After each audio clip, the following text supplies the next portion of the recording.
کہا تم کھانا تیار کرو، اتنے میں میں دکان سے سگریٹ لے کے آتا ہوں۔ سگریٹ لینے گیا، کافی دیر ہو گئی، جب واپس نہ آیا تو بیوی نے بچے کو کہا، بچے جاؤ اپنے پاپا کو تلاش کرو، اسے کہنا کہ کھانا تیار ہو گیا ہے، آ کے کھا لو۔ آئے بچہ روتا ہوا واپس آیا، کہتا ہے ماں تم کس پاپا کی بات کر رہی ہو؟ ابا اپنے پیروں پہ تو گیا تھا، اب لوگوں کے کندھوں پہ سوار ہو کے آ رہا ہے۔ اپنے پیروں پہ تو گیا تھا، اب لوگوں کے کندھوں پہ سوار ہو کے پاپا آ رہا ہے۔ آئے راستے میں موت نے میرے پاپا کو اپنی گرفت میں لے لیا، اب میرا پاپا اس دنیا میں نہیں رہا۔ صاحب تو دنیا کا بے شک چودھری ہو، تو دنیا کا بے شک امیر ہو، نمبردار ہو، وکیل ہو، منسٹر ہو، تیری روح نکلنے کے بعد لوگ تجھے اٹھائیں گے، شہر خاموشاں کے ایسے گڑھے میں جا سلائیں گے۔ اس اندھیری کوٹھری میں جانے کے بعد تجھ سے تیرے مال کے بارے میں نہیں پوچھا جائے گا، تیری اولاد کے بارے میں نہیں پوچھا جائے گا، نہ میاں نہ۔ قبر میں تو رب کی پہچان کرائی جائے گی، تجھ سے تیری جوانی کے بارے میں پوچھا جائے گا کہ میاں بتا اپنی قیمتی جوانی کہاں گزار کے آیا ہے تو، اور تیری جوانی کسی چوک پہ تو نہیں گزری، تیری جوانی آوارگی میں تو نہیں گزری، اور اپنی جوانی شرابیں پی کے تو نہیں گزار کے آیا، اپنی قیمتی جوانی کو تو نے گلیوں میں بازاروں میں برباد کر کے تو نہیں آیا۔ جوانوں کتنا خوش قسمت ہوگا وہ نوجوان جو کہے گا مالک میں اپنی قیمتی جوانی تیری چوکھٹ پہ گزار کے آیا۔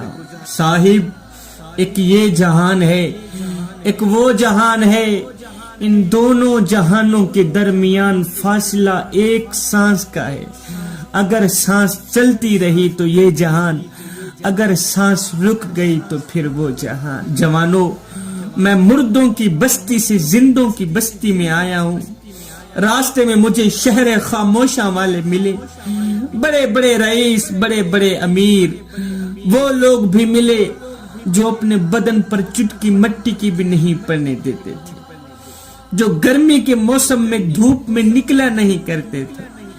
انہوں نے کہا شبیر قمر بخاری ہمارا ایک پیغام تو ہمارے زندہ رشتہ داروں کو دے دینا۔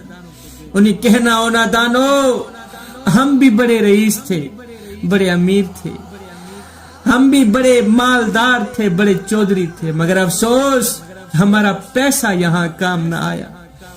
ہم بھی تمہاری طرح مالدار تھے، دولت مند تھے، مگر ہائے ہماری امیری کام نہ آئی، ہمارا مال کام نہ آیا، ہمارا سرمایہ کام نہ آیا، ہماری اولاد کام نہ آئی۔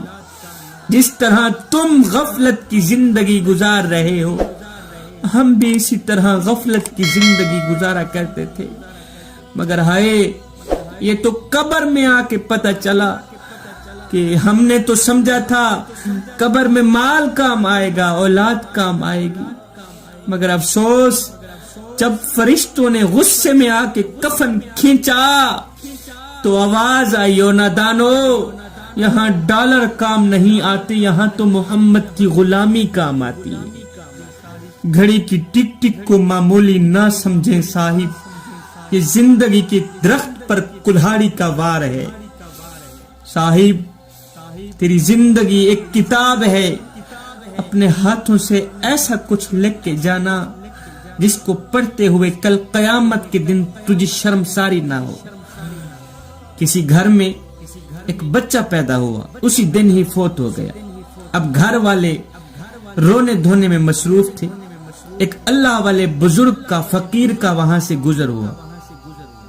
گھر والوں کو اس حال میں دیکھ کر کہا کیا ہوا، یہ کیوں رو رہے ہیں؟ کسی نے کہا جی بچہ پیدا ہوا ہے، فوت ہو گیا۔ یہ سن کر اس فقیر نے کہا او نادانو، اور بجائے اپنے عزیز کے انجام سے آگاہ ہونے تم الٹا کام کر رہے ہو۔ کہا اور رونے والو، بچہ پاک ہی اس دنیا میں آیا تھا اور پاک ہی اس دنیا سے رخصت ہو گئے.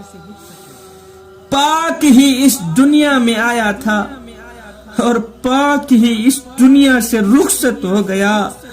اے رونا تو تمہیں اس بات پر آنا چاہیے کہ جب تم بھی اس دنیا میں آئے تھے تو پاک ہی آئے تھے.